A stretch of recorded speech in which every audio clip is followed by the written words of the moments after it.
What was I looking at? What was I looking at every time?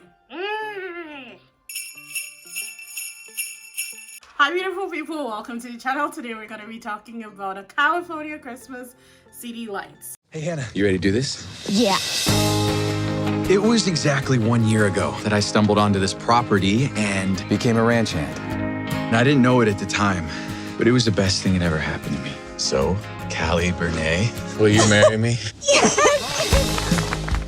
So this was a 2021 movie, so it just came out last year, and I watched the first one. I don't remember if that one was 2019 or 2020, but talk about low budget. Holy, that was a low budget movie. It was like filmed on your phone, low budget. But I remember watching it and thinking, oh my god, how beautiful. Lauren Swickard, how beautiful she was. And it's like, this girl is gorgeous. And she can actually act, which was like, okay, I'm okay with that. It can be low budget, it can be like, you know, borderline not so great, but I'm okay with that because this girl can act and she's gorgeous. But anyways, let's go into California Christmas City Lights, which is the sequel. So now they're engaged.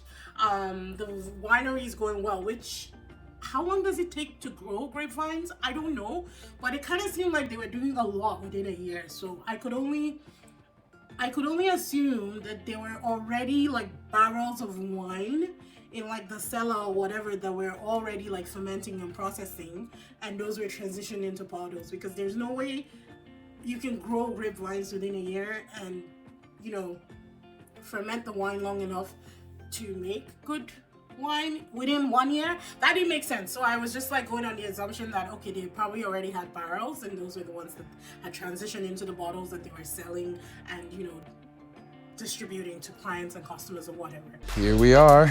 Welcome to San Francisco. This place is wild. I have a few friends that want to meet you. Yo! Up top, broski! Any more surprises? Victoria. No scruff. Cute. It looked like they got a little bit more money for this one. Not that much. It was still hella low budget, but it was a little bit of a classy low budget for this one. The vibes of the movie was kind of like the last one. It was great. The chemistry between the main girl and the main guy was great. I honestly, I think it was Callie and Joseph. The chemistry between them was fine. I thought that their chemistry worked well, even in the first, in part one. I thought that it was great. There were some inconsistencies in the story, but that's expected with how much I feel like they were giving for this.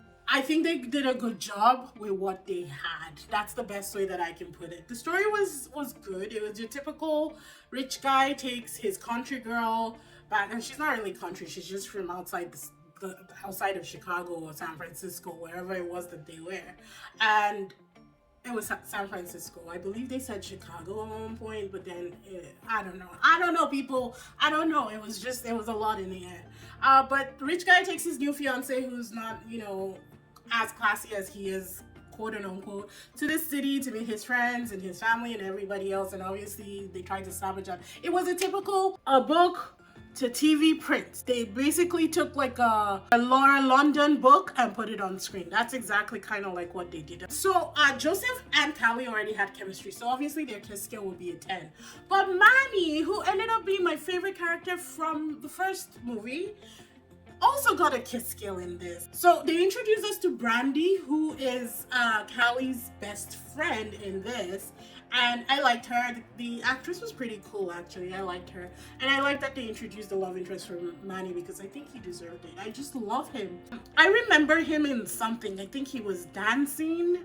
I want to say Glee, but I think it's Pitch Perfect. He was one of the people who auditioned for Here Comes Trouble.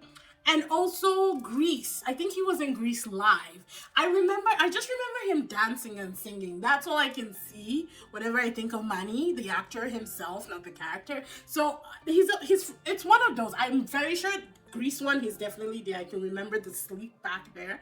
And I think it was Pitch Perfect because he was so awkward on that stage. Like, it was singed in my memory forever. And I love Pitch Perfect.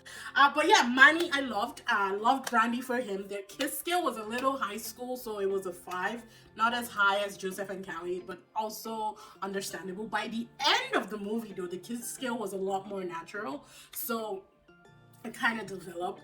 But honestly, kiss scale aside, I thought that the movie was okay. I thought it was fine. It may have gone on my list of like maybe watch every other Christmas, but the dead mom angle, her mom dies in this one, that dead mom angle hit too close to home for me, so I'd rather not have to deal with those emotions every year or every other year again and again. So but overall, I thought it was okay. Honestly, it's not the worst one that I've seen on my Christmas list so far, and that says a lot considering the budget. So if you want to check it out, feel free to do so. It is on Netflix. It's streaming there. It is in Netflix.